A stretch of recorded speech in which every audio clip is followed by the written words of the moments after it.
when a group of desperate creators risk their lives for a horror content that should have never been filmed in the first place. The film begins by showing a beautiful woman named Becky who is inside an office building. The place looks very quiet since it's already late at night. Becky intentionally came there at that hour because she wanted to take part in a haunted challenge known as the elevator game. She brings a small piece of paper containing the rules of the game. According to the note, Becky must visit several floors in sequence: 4, 2, 6, 2, 10, 5, and finally 1. When she reaches the 5th floor, Becky must close her eyes inside the elevator until the doors close by themselves. It's said that when she arrives at the 5th floor, a ghostly woman will enter the elevator. If Becky opens her eyes or tries to speak to the ghost, she will be killed and her body torn apart. Without hesitation, Becky begins the challenge while recording herself with her phone. I wish you were here with me. At first, she follows the rules carefully, pressing the button for the 4th floor, then the 2nd, 6th, 2nd again, 10th, and finally, the 5th.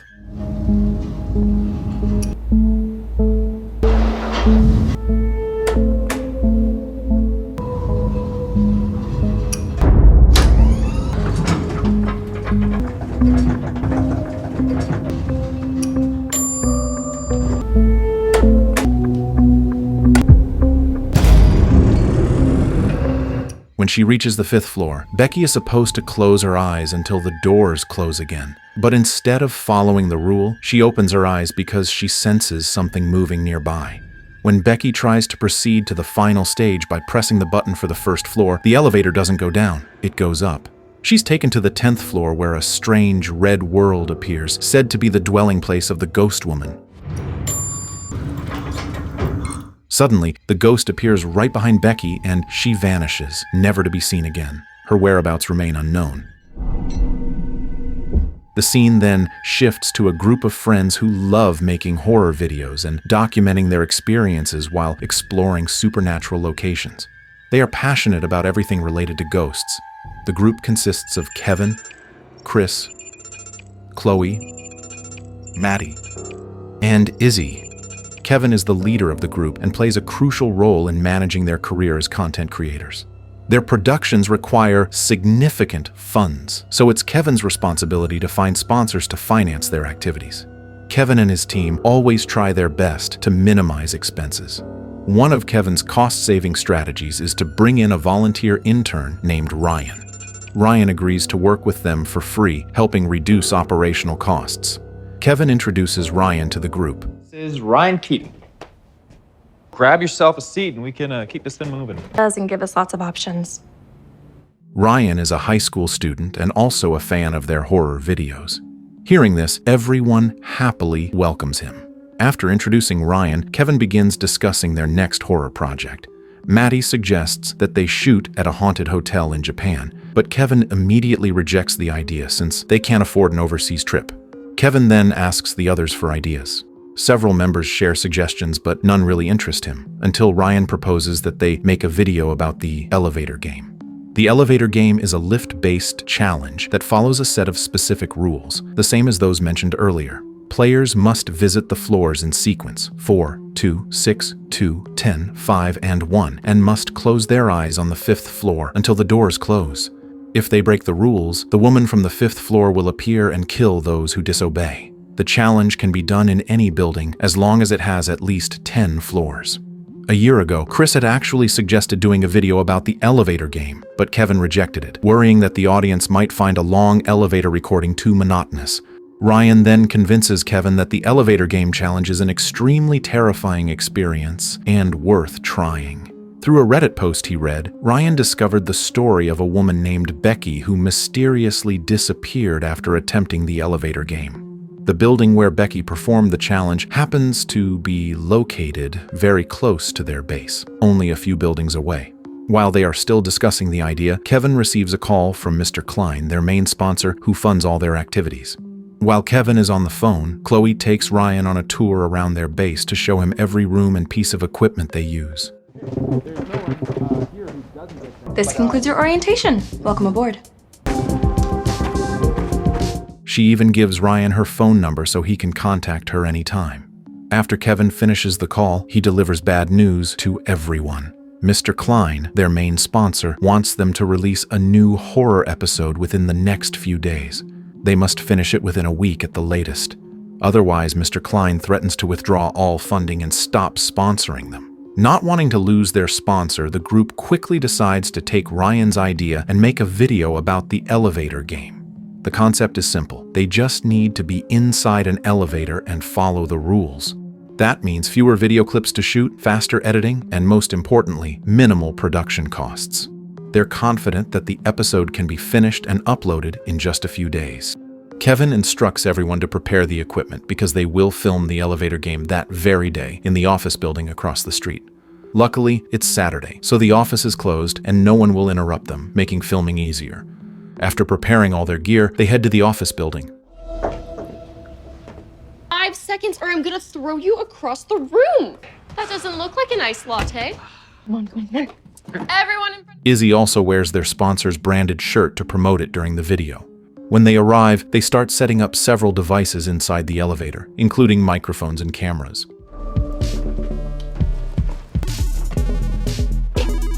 And running, folks.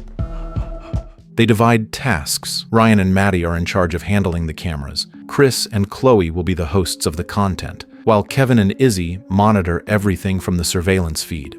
After recording the opening scene, Chris, Chloe, and Maddie prepare to enter the elevator and begin the elevator game challenge. While Chris, Chloe, and Maddie perform the challenge, Kevin, Izzy, and Ryan watch them through a tablet connected to the elevator cameras. Corner of your screen. Right. And now, back to 2. What? Nothing, you're just... Anyone? You are so... Suddenly, the tablet screen starts to glitch and the footage becomes blurry. This indicates that Chris, Chloe, and Maddie might be entering another dimension. Meanwhile, inside the elevator, Chris, Chloe, and Maddie record every part of their experience as they follow the game's rules. Everything goes smoothly until it's time to go to the 5th floor. Chris jokes that he wants to peek when they reach the 5th floor. His words make Maddie panic, fearing that the ghostly woman might harm them if one of them breaks the rule. To calm him down, Chris says he was only joking.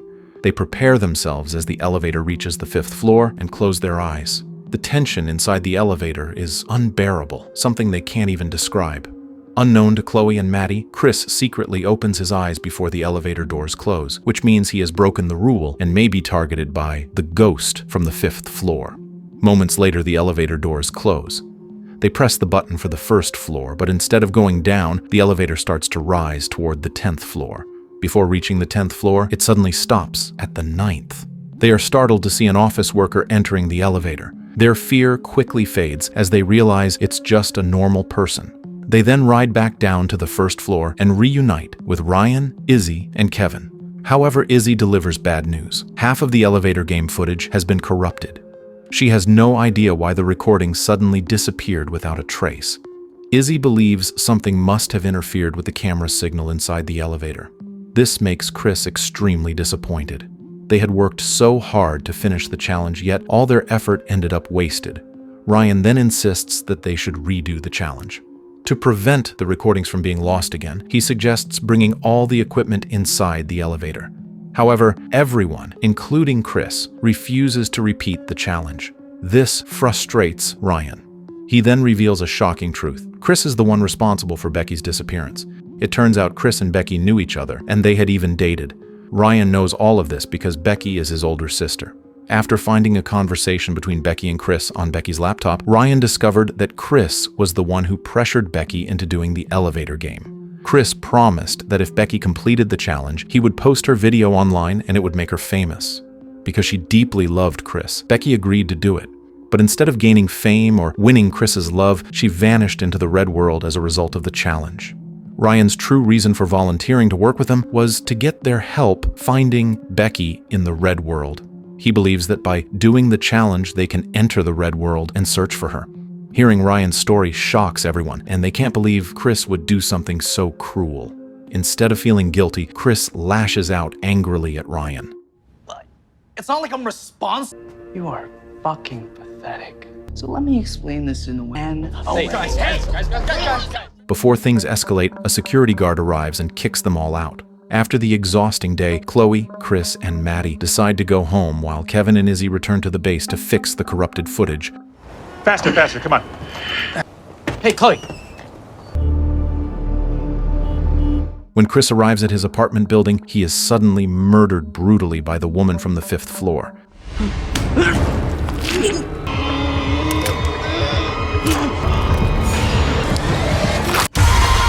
This is the consequence he must face for intentionally breaking the elevator game rules. Meanwhile, elsewhere, Ryan gathers the courage to attempt the elevator game alone. For the sake of finding Becky, he is willing to do anything, even entering the Red World.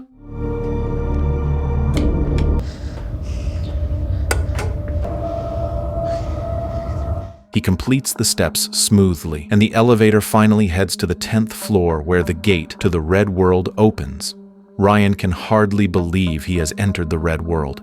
His curiosity overpowers his fear, and he begins exploring.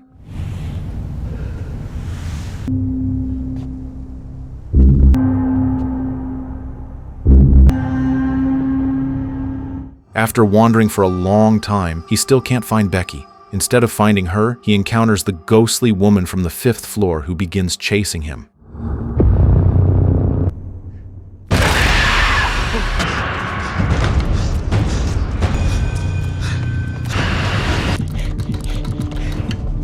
Luckily, Ryan manages to hide and tries to return to the real world.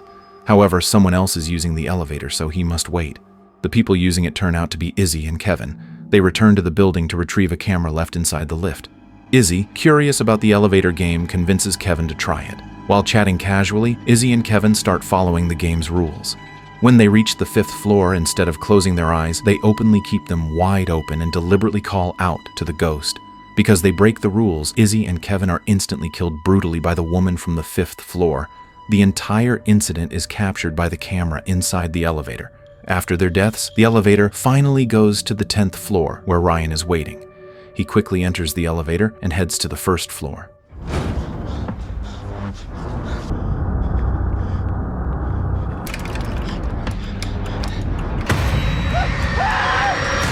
Inside, he is shocked to find the camera containing the footage of Izzy and Kevin's deaths. Ryan immediately contacts Chloe to show her the recording. Chloe, who is currently researching more about the elevator game, stops what she's doing and meets Ryan at their base.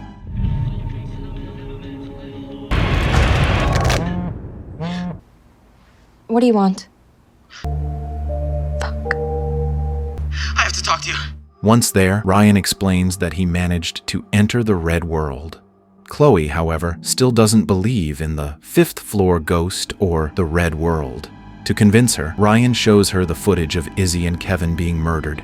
Confused and shaken, Chloe suggests they call the police, but Ryan says it would be useless because the police can't help them. When they return inside the base, they are shocked to find a salt circle. It turns out Maddie made it. Maddie has also been haunted by the woman and created the salt circle to protect them. Chloe.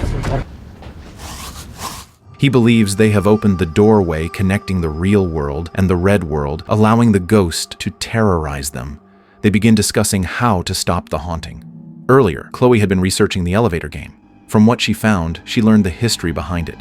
Years ago, a girl named Allie participated in a hazing ritual.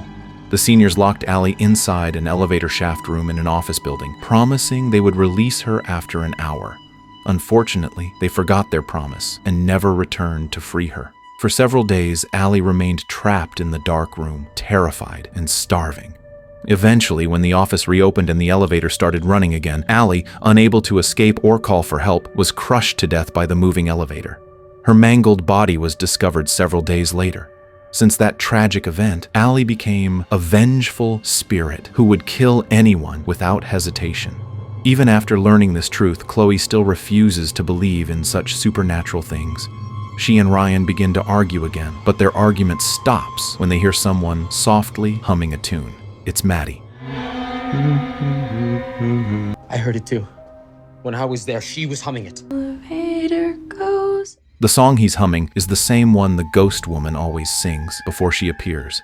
Chloe realizes the song is called the elevator song.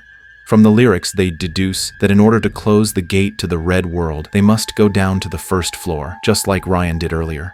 Suddenly, they hear the eerie humming of a woman, the ghost herself. We need a plan. That's not me. At first, Maddie believes the salt circle will protect them, but it fails to keep the spirit away.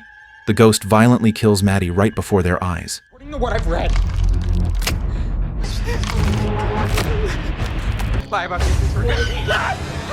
Terrified, Ryan and Chloe rush to the office building to close the gateway to the red world. Upon arrival, they are confronted again by the security guard, but they manage to slip past him and enter the elevator. Thought I told you kids not to. Together, they begin the elevator game once more. Soon, Chloe and Ryan successfully enter the red world.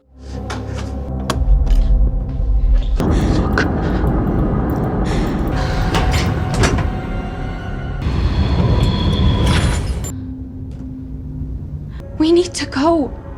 Please. There, Ryan freezes in shock as he sees the figure of a woman he believes to be Becky. Chloe desperately tries to snap him out of it, reminding him that Becky is already dead. She then hurriedly presses the button for the first floor, hoping they can return to the real world.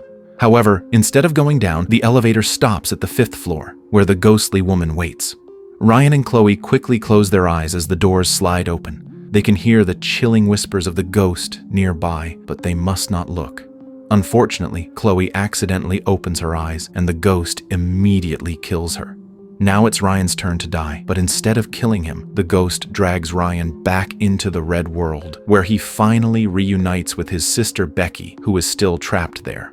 Ryan, too, becomes imprisoned in the red world forever. In the final scene, a young woman is shown entering the same building where the others vanished, preparing to attempt the elevator game alone. It becomes clear that she too will either die or become trapped in the red world as a result of performing the ritual, and the story ends there.